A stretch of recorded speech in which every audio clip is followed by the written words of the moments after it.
Good morning, good afternoon, and a very good evening to you, the good people of the tube. Hope you're well today, hope you're feeling grand, and all is well in your world. Hi there. Welcome to a video on how to get John Frusciante's tone out of the Boss Katana 50, which has gone in as one of my all-time favourite amps next to this monster and this monster. Well, that monster. So yes, well, yeah, it is that anyway. I don't know. Anyway, moving along. Whew, swiftly. Yes, quite a few people have asked, can you do a video on the Boss Katana with, you know, getting John's kind of tone. So yes, here we are today, everybody. I did kind of touch upon it in the demo I did of the Katana 50, but I wasn't happy with that, and I wasn't happy with the fact that before I started the video, I changed my mind on the setting. I thought my initial setting, which I don't remember what it was anymore, was closer, but then I changed it at the last minute to another one, which I thought was even closer. But as a result, I'm not sold on it. I thought it was okay. I thought it was pretty close, but it wasn't, you know, yeah. There was something niggling at me with it. I don't know. It just wasn't quite right, and it bugs me to this day. So yeah. So when people say, "Can you do another video?" Yes, I can, and here we are. Okay, so yes, apart from a Boss Katana, what are we going to be using today? Well, I'm going to be using my Mexican 60s reissue Strat, my number one. The only two pedals I'm going to use today are the Ibanez Wah and the Boss DS2. That's the only two pedals I'm going to use. I'm not going to be using any other pedals. Any other effects you hear, like delay or chorus, they'll be coming from the Katana. They'll just be the inbuilt effects.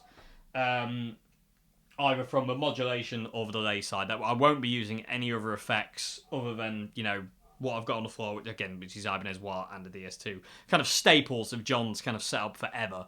And they kind of give you that, you know, that John kind of tone. Okay, so that's what I'm doing, and I'm going straight into the amp. Okay, so guitar, DS2, Ibanez Wah, Boss Katana. That's the signal chain. Yeah, very simple very straightforward. No, not a great deal going on there at all. It's very, very simple, which I like very much. I don't like complicated things. Okay, so let's talk about the Katana. How I've got the Katana set up. So I've got the Katana on the brown mode. I went backwards and forwards between the lead and the brown mode, trying to figure out exactly which one was best and which one was closest. And I found the brown sound had a bit more. It had a bit more low end, and it had a bit more of a kind of mids that I want. You know, for the John kind of tone. The lead tone had less bass and a bit more of a bright mid. Whereas the brown sound seemed to be a little bit darker sounding and a little bit, fuller and bassier sounding. But the lead tone is amazing. The lead channel is actually one of my favourite channels on the Boss Katana. I'm on it all the time. When I plug straight into it, I always go to the lead setting. I just love it. It's a great mode. But for John Frusciante stuff, the brown mode is one I'm going to be using, and it just seems to have the right kind of roundness and fullness, but yet the sparkle and the punch that we need for John. Okay, so that's the mode I'm using. It's brown mode. Gain and volume next. I have the gain set on 0, so it's all the way off on its lowest setting. So it's all the way down. And then I have the volume, the channel volume, all the way up. So they're kind of like, they kind of look like that, if you will. So if these are the two kind of markers, they kind of look like that. It's kind of like, it's kind of sad eyes, if you will. They're not boss-eyed, they're just kind of like... So, because the brown sounds like, I'm supposed to be used for mass distortion, not clean. And it's like, I'm running clean. Okay, so, cleanish. It's not clean. Let's get that. So, moving on to the EQ section. I have bass at 12 o'clock. So, straight up at 12 o'clock is where the bass is. Anything below that tends to kind of like thin the sound out, which is good for a reason I'll tell you in a minute. And anything above that seems to kind of flub it out, which again, depending on where we are with that thing, we'll get to in a minute. Middle and treble. You're going to love this, everybody. I have middle and treble. Can you guess what I'm going to say?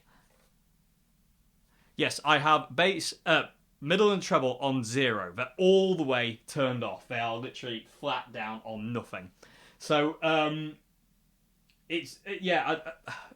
don't know. It just works for me. I don't know. This could cause issues for you, sadly, as much as that pains me to say that, and I don't want to have to say that. I wish I could say, this is the setting, there you go. For some reason, I never like using... I don't think I've ever touched a treble dial that much in my life, really, apart from occasionally here and there. But, I don't know. Mid and treble on 0. I don't know. On the brown mode. Okay, so then I have... I have the booster and mod bit set to a chorus, which you'll hear in a bit. All I'm going to do is just set it to the chorus mode, which is the green mode on the booster and mod setting, and I'm going to have it at about 3 o'clock, maybe a bit over, maybe about 3:30, 4 o'clock, depending. Just need to get the kind of right kind of like chorus wobble, but the chorus isn't on at this point in time. You'll hear it you'll know it when you hear it. Okay, so I'm not using... I am, sorry. I'm not using the booster setting, but I'm just using that setting for chorus. Okay, so moving along to delay effects. So the intro jam was recorded using the green delay, and I had it tap tempoed in to give me a kind of slap back. So if I turn that back on again, I had it about 10 o'clock. It was like between 9 and 10 o'clock, and it just gave me that. It just gave me that, and when you kick on the Ibanez WH10 it gives you that kind of Poland intro jam. It kind of gives you that kind of sound. So that's where I have that. Turn that back off. Other than that, I won't be using any of the the effects on that setting. Moving along, reverb. I have reverb on the red setting, and I have it at 9 o'clock. And then I have the master at 9 o'clock at this point in time, and I've got it set to a 50 watt mode. So you can power scale it, which I will show you in a minute to show you how well it on the 5 watt mode and the 25 watt mode, how quiet it goes. So if you're using this in your house late at night, you're not going to disturb anybody from their slumber.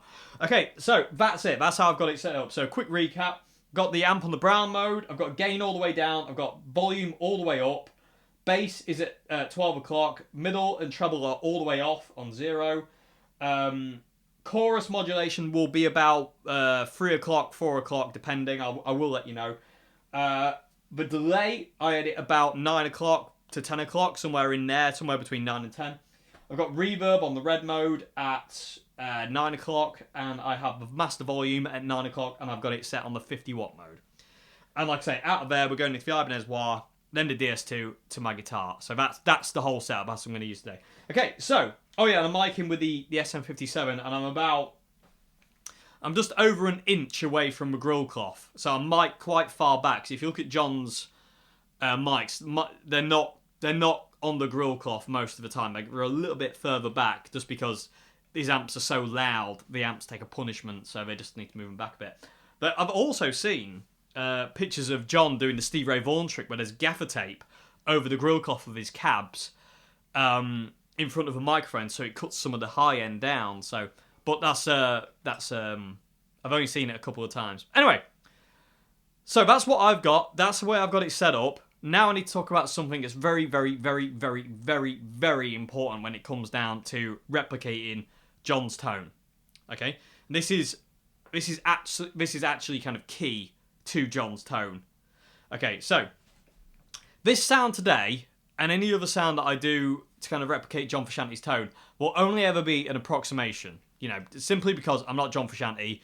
He sounds different to me, and I sound different to him, and you sound different to me, and you sound different to John, and everyone sounds different. Everyone's got their own individual way they hit the guitar and, just play in general, and their own individual sound that they have. Okay, so when you're going after John's tone, bear this in mind, that it's never, ever going to be 100%. Okay, if you're going for 100%, forget it. You're never going to get there. It's not going to happen, just because you're not him. Okay, so only ever approximate. Get what you think is in the ballpark, and then hone it from there over months and years, and just gradually build it up to where you're happy with it. But don't ever go for perfect, because it's not going to happen. So don't get held up on that, because what you'll end up doing is you'll end up just tweaking and not playing and enjoying it and having fun. Okay, so bear that in mind. And also, the other important fact is, when you're trying to get John's tone and you've only got one amp, again, it's never going to be 100%, because John's tone is 2 amps running together. Whenever you hear anything, live or in the studio, that you're hearing 2 different amplifiers. You're hearing the Silver Jubilee and the Marshall Major running together in stereo.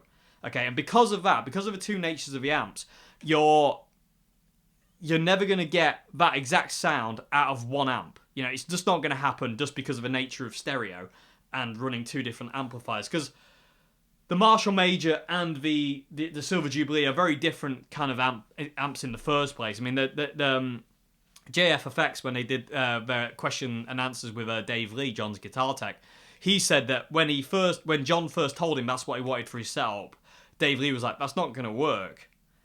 And as soon as John plugged into it, he got that sound. So it's like, it's something in John that makes those amps do what they do and make it go, so to say. So bear that in mind. You're never going to be 100%. So don't worry about it being absolutely tonally perfect, shall we say? And also the fact is, if you're running 1 amp, you've got to compromise. The fact of John had 2. They were cranked to the teeth Marshalls, and you're not going to get that stereo kind of thing with 1 amp. So you're always going to compromise. So just bear that in mind. Do not get het up over, I need 2 amps, or I need this, or I need that, I need this. You don't worry about it. It's not the end of the world if you don't have 2 amps running in stereo. Okay. And another thing, like I said, I always say this. I mean, people always say, what are the most important pedals to sound like John Frusciante? The most important pedals are a chorus pedal, a delay pedal, an Ibanez Wah, and a Boss DS2. And in all fairness, the chorus pedal and the delay pedal can, M-scrape, and you can actually get along perfectly with just the Ibanez Wah and the DS2. But chorus is one of those main sounds that John uses a lot of. So, that is it. So those 4 pedals will give you a really good approximation. That's all you really need. That's literally all you need. You don't need anything else, really. And again, as long as the chorus pedal gives you that wibbly-wobbly kind of sound, which As long as it gives you that kind of, that kind of thing. Bit lower, bit less.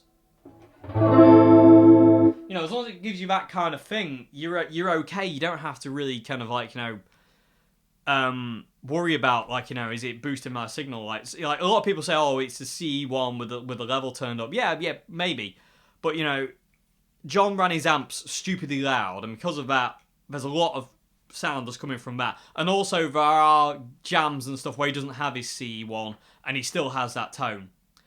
So it's like I think the CE1 kind of it's an important pedal, but it's not massively important. I don't think for 1 second the CE1 or any of those other booster pedals, including the MXR micro amp, is as important as the DS2 and the Ibanez Wah. I really don't. I mean, in my opinion, personally, I've never had a CE1. I will never own a CE1 because, simple, I can't afford one. I'd like to try one, but I don't think I'd ever want one because I wouldn't have a use for it. I'm quite happy with the approximation John tones I can get without it. It's not one of those kind of I need this pedal to get that sound. It's not like that. So and also the fact is that they're so hard to come by. And if you're tipping all your hopes on that one pedal making you sound like John, and you just can't find one, and you find one you can't afford it, you're just going to get really upset about that, and it's not worth it because it's not that important. It really isn't. Most important pedals are the DS2 and the Ibanez Wah, and the Ibanez Wah is a bit annoying now because they discontinued it again, and it's hard to get hold of them, and they're expensive, and that's really irritating. Ibanez, what are you doing? Okay, so enough jibber jabbering. Okay, so let's just recap quickly about, I've spoken about the amp, I've spoken about the pedals. Oh yeah, I'm going to tell you about the settings in a minute. I've got on the pedals. But like I say, don't get het up on trying to get it perfect. It's never going to be perfect. It's just not going to happen. Okay, so don't worry about that. Get it as a closest approximation as you can hear, and just go with it. Okay, just don't worry about it. Then just have fun playing with that sound. You're always going to make it better over the months and years. It's always going to get better as you learn more, as you develop more. Okay, so don't worry about that. And I say the other thing is, don't get het up on the fact if you don't have 2 amps, because John's tone is a combination of 2 amps, and that's what gives him his sound. So using 1 amp will only get you a certain amount of way. Okay, so pedal settings. The Ibanez Wah is all the way up on 10. The Boss DS2 is level, tone, and distortion all the way up on 10, and I'm set to mode 2. So basically the far right dial is all the way straight up at 12 o'clock. Okay, so without further ado, let's turn the room mics off. Let me play some Chili Peppers riffs for you. And let's do that. This is the fun part.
Okay, so I think I got a bit carried away playing lots of random bits of songs there, but hopefully it gives you an idea.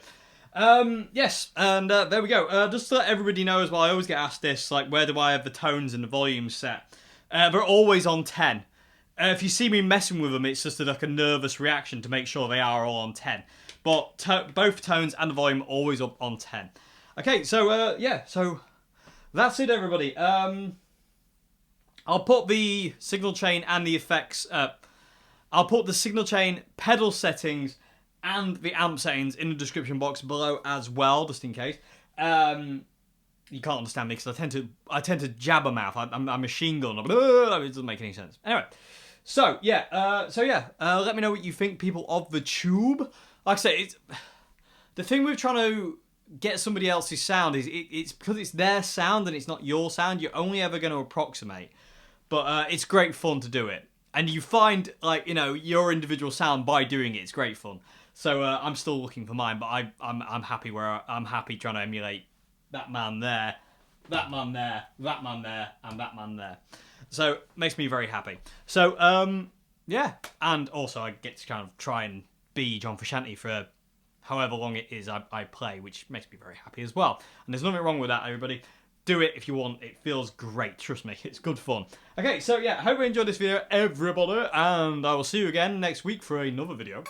Yes, have a great weekend, and have a great morning, afternoon, and good evening, and goodbye now.